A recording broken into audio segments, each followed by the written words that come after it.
GS की class में एक बार फिर से सभी व्यूअर्स का बहुत बहुत स्वागत है। आज हम यहाँ पर भारत के भूगोल की यात्रा को आगे बढ़ाते हुए नदियों से संबंधित क्वेश्चनों को हम आपके सामने डिस्कशन करेंगे।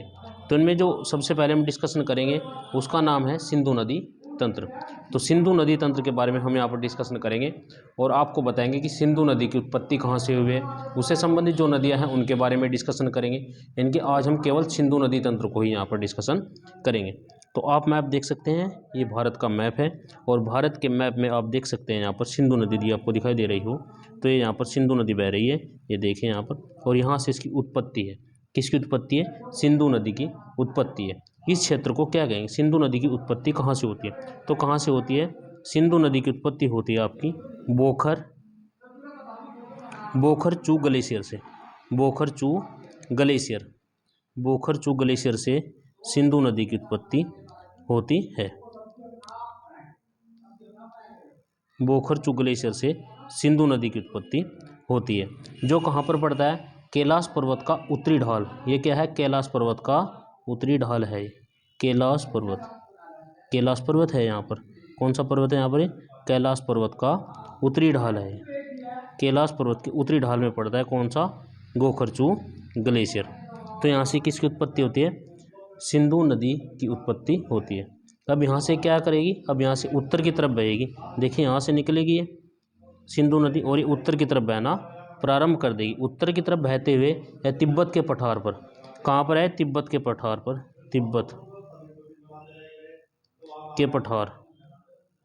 तिब्बत के पठार से होते हुए यह भारत में प्रवेश कर लेगी। तिब्बत के पठार को किस नाम से जाना जाता है? तिब्बत के पठार का अन्य नाम क्या है? सिंधी खंड के नाम से भी जाना जाता है। सिंधी खंड भी इसको कहा जाता है। किसको? तिब्बत के पठार को कहा जाता है। इसके बाद फिर यहाँ पर ये सिंधु नदी यहाँ पर आगे चलेगी और आगे चलने के बाद सिंधु नदी में एक नदी मिल जाएगी, जो कहाँ पर मिलेगी? लेह के पास। लेह के पास सिंधु नदी में एक नदी और मिल जाएगी जिसका नाम है जास्कर। तो कौन सी नदी मिल जाएगी? जास्कर नदी। जास्कर नदी मिल जाएगी कहाँ पर? लेह के पास। लेह के पास जास्कर नदी सिंधु नदी में मिल जाएगी। उसके बाद में जैसे ही हम आगे बढ़ेंगे तो उसके बाद कारगिल पहुंचते हुए, कारगिल जैसे ये पहुंचेगी, कारगिल नदी जैसे ये नदी कारगिल पहुंचेगी तो कारगिल पहुंचते ही इसमें दो नदियां और मिल जाएंगी जिनका नाम है द्रास। कौन सी नदी है? द्रास। और दूसरी नदी कौन सी है आपकी? सुरु। द्रास और सुरु नदी कारगिल में यहाँ पर मिल जाएंगी। किसमें? सिंधु नदी में। द्रास नदी की यदि बात करें तो द्रास नदी जोजिला से निकलती है। कहाँ से निकलती है? द्रास नदी जोजिला से निकलती है। कहाँ से? जोजिला से द्रास नदी निकलती है। जोजिला से द्रास नदी निकलती है। जबकि सुरु नदी कहाँ से निकलती है? सुरु नदी निकलती है पेनसिलन से द्रास सुरु नदी निकलती है। उसके बाद श्योक इंडस की सहायक नदी है। श्योक किसकी सहायक नदी है? श्योक नदी किसकी सहायक नदी है? यहाँ पर देखेंगे ये श्योक नदी दे रखे हैं। श्योक नदी किसकी सहायक नदी है? इंडस की सहायक नदी है। इंडस की सहायक नदी। देखिए श्योक नदी भी यहाँ पर मिल रही है। किसमें? सिंधु नदी में। उसके बाद में नुब्रा की सहायक नदी कौन सी है? नुब्रा की सहायक नदी यहाँ पर पूछा जा सकता है आपसे, पेपर में अक्सर पूछा जाता है। नुब्रा की सहायक नदी कौन सी है? श्योक। नुब्रा श्योक की सहायक नदी है। इतना क्लियर हो गया होगा। उसके बाद में सिगार इसकी सहायक नदी है। सिगार इसकी सहायक नदी है। सिगार सहायक नदी है इसकी। और जहाँ फिर ये आगे कहाँ पर पहुँच गए? आगे पहुँच गए गिलगिट गार्ज पर। गिलगिट गार्ज पर ये पहुँच जाएगी। कौन? सिंधु नदी। और गिलगिट गार्ज पर पहुँचने के बाद पाकिस्तान में यहाँ पर ये एंटर कर लेगी। ये यहाँ पर एंटर कर रही है पाकिस्तान में। और इसको जब ये पाकिस्तान में कहाँ पर एंटर करती है? ये यहाँ पर एक जगह पड़ेगी जिसको नाम दिया गया है खैबर पख्तूनख्वा इसको नाम दिया गया है। इस वाले एरिया को खैबर पख्तूनख्वा नाम दिया गया है। इसके बाद में यह नदी आगे बढ़ते हुए सिंध प्रांत से होते हुए आगे बढ़ेगी। इसकी सहायक नदियों की यदि बात करें तो सहायक नदी इसमें कौन से, काबुल होगी एक, जो कि पाकिस्तान में ही मिलेगी, काबुल नदी इसमें मिलेगी। काबुल नदी के बाद में आपकी जो दूसरी नदी मिलेगी इसमें पाकिस्तान के अंदर अंदर ही मिलेगी, वो खुर्रम नदी। कौन सी नदी, खुर्रम नदी। खुर्रम के बाद में टोची नदी मिलेगी। कौन सी मिलेगी, टोची नदी यहाँ पर सिंधु नदी में मिलेगी। ये सभी नदियाँ इसमें सिंधु नदी में मिल जाएंगी। यदि सिंधु नदी की कुल लंबाई की बात करें तो सिंधु नदी की कुल लंबाई अर्थात लेंथ कितनी है आपकी, 2880 किलोमीटर है। कितनी है, 2880 किलोमीटर है सिंधु नदी की कुल लंबाई।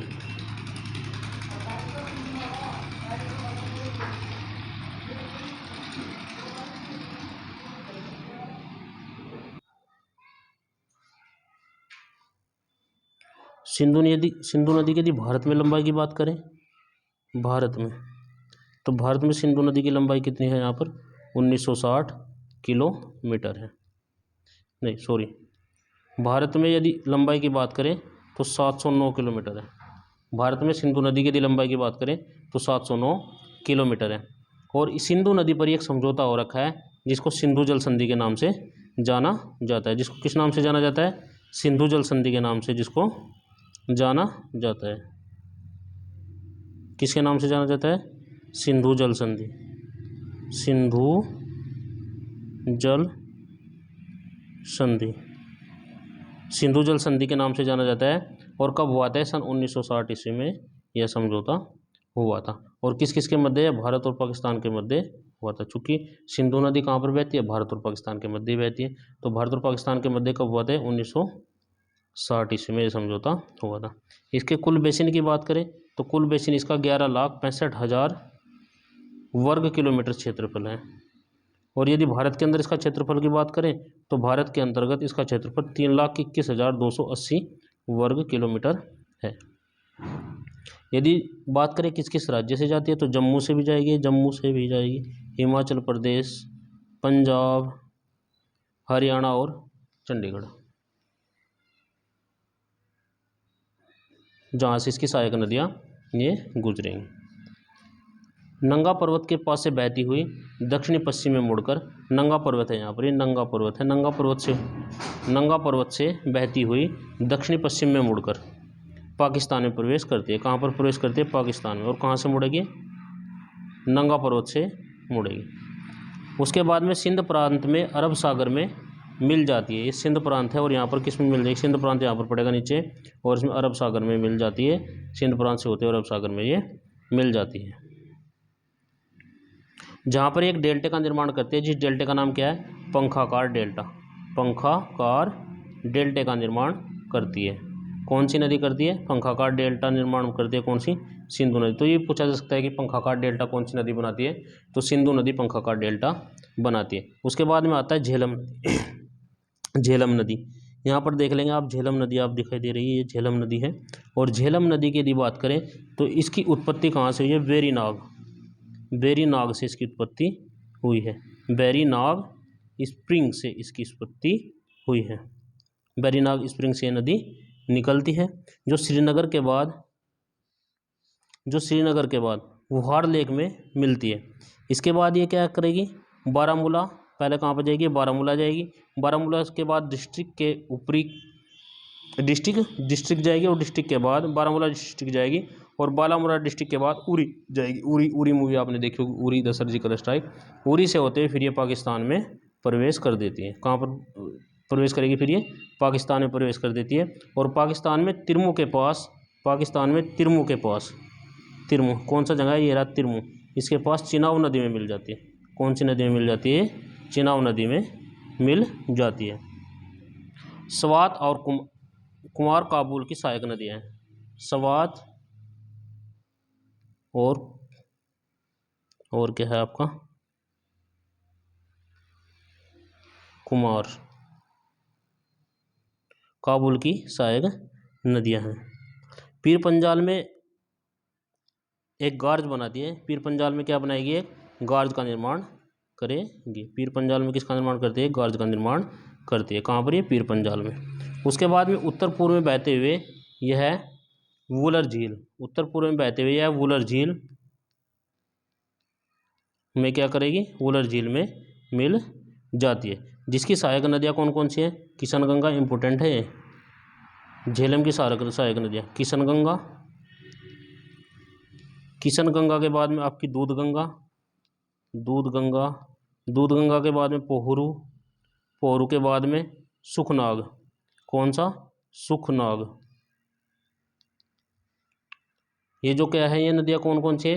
ये झेलम की सहायक नदियाँ। इन सभी को नोट कर लेंगे और ध्यान कर लेंगे।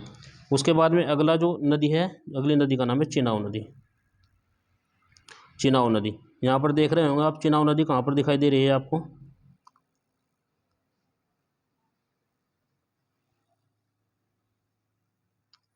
चिनाव नदी, ये देखिए यहाँ पर चिनाव नदी है। अब चिनाव नदी की उत्पत्ति की बात करें तो चिनाव नदी की उत्पत्ति कहाँ से है? हिमाचल प्रदेश का, हिमाचल प्रदेश का। चिनाव नदी की उत्पत्ति कहाँ से है? हिमाचल प्रदेश से। हिमाचल प्रदेश का बारालाचा दर्रा, कहाँ से? बारालाचा दर्रा, बारालाचा दर्रा से इसकी उत्पत्ति हुई है। बारालाचा दर्रा में हिमाचल में दो भुजाएं, चंद्र और भागा, चंद्र और भागा, चंद्र और दूसरा कौन सा है? भागा। चंद्र और भागा तांडी के पास संगम बनाती है। कहाँ पर बनाती है? तांडी के पास। तांडी एक जगह पड़ेगी, तांडी, जिसके पास में क्या बनाएगी? एक संगम बनाएगी। उसके बाद में क्या करेगी ये नदी? संगम के बाद दीर्घ हिमालय और पीर पंजाल के बीच प्रभावित होती है। जैसे ये संगम होगा, इस संगम के बाद में किसके बीच प्रभावित होंगे? पीर पंजाल, पीर पंजाल, पीर पंजाल और किसके मध्य? पीर पंजाल और दीर्घ हिमालय, और दीर्घ हिमालय के मध्य क्या करेगी? हिमालय के मध्य ये नदी क्या होगी? प्रवाहित होगी। उसके बाद में किश्तवाड़ा के पास मुड़कर पाकिस्तान में प्रवेश कर देती है। तो यहाँ पर किश्तवाड़ा के पास मुड़ेगी और फिर पाकिस्तान में ये प्रवेश कर देगी। पाकिस्तान में झेलम और रावी मिलती है। पाकिस्तान में क्या होगा? झेलम और रावी मिल जाएगी। झेलम और रावी, ये देखिए यहाँ पर मिल रही है पाकिस्तान में। पाकिस्तान में दोनों नदी मिल रही है। कौन कौन सी? झेलम और रावी। उसके बाद में अगली नदी कौन सी है? रावी। रावी को देख लेंगे। रावी की उत्पत्ति, रावी आप मैप में देख सकते हैं, ये रही, और इसकी उत्पत्ति आप देख सकते हैं, रावी नदी। तो रावी नदी कुल्लू के पास, रावी की नदी की उत्पत्ति कहाँ से होती है? कुल्लू मनाली आपने नाम सुना होगा। कुल्लू के पास रोहतांग दर्रे से होती है। रोहतांग दर्रा, रोहतांग दर्रे से इसकी उत्पत्ति होती है। कौन सी नदी की? रावी की, जो कि पीर पंजाल के पश्चिम से, पीर पंजाल के पश्चिमी और धौलाधार श्रेणी, धौलाधार श्रेणी से होते हुए उत्तरी ढाल को उत्तरी ढाल को प्रभावित होती है। उत्तरी ढाल को क्या होगी? ये प्रभावित होगी। उसके बाद क्या करेगी? चंबा के पास दक्षिण में मुड़ जाती है। चंबा पड़ेगा, चंबा जगह, जहाँ से क्या करेगी? दक्षिण की ओर मुड़ जाएगी। किसकी ओर? दक्षिण की ओर मुड़ जाती है और गहरे गार्ज में गुजरकर पंजाब मैदान में प्रवेश करती है। अमृतसर में भारत पाक सीमा का निर्माण करती है, और भारत पाक सीमा का निर्माण ये करती है। भारत और पाक सीमा का निर्माण कौन सी नदी करती है? रावी नदी करती है। आप देख सकते हैं ये रावी नदी, और यहाँ पर ये भारत और पाक सीमा का निर्धारण भी ये रावी नदी कर रही है। दाहिने से इसमें कुछ नदियाँ मिलती हैं जो इम्पोर्टेंट नहीं है, इसलिए इसको छोड़ देंगे। उसके बाद में अगली नदी आती है व्यास। व्यास नदी की उत्पत्ति की बात करें तो व्यास नदी रोहतांग दर्रे, यहाँ पर देख लेंगे व्यास नदी दी गई होगी। व्यास नदी यहाँ पर दी गई होगी, आप देख लेंगे मैप में।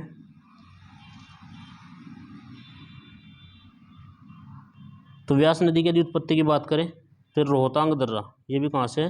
रोहतांग दर्रे से इसकी उत्पत्ति हुई है। रोहतांग दर्रे पर स्थित व्यास कुंड से निकलती है। किससे निकलती है? व्यास कुंड से। व्यास कुंड से निकलती है कौन सी नदी? व्यास नदी।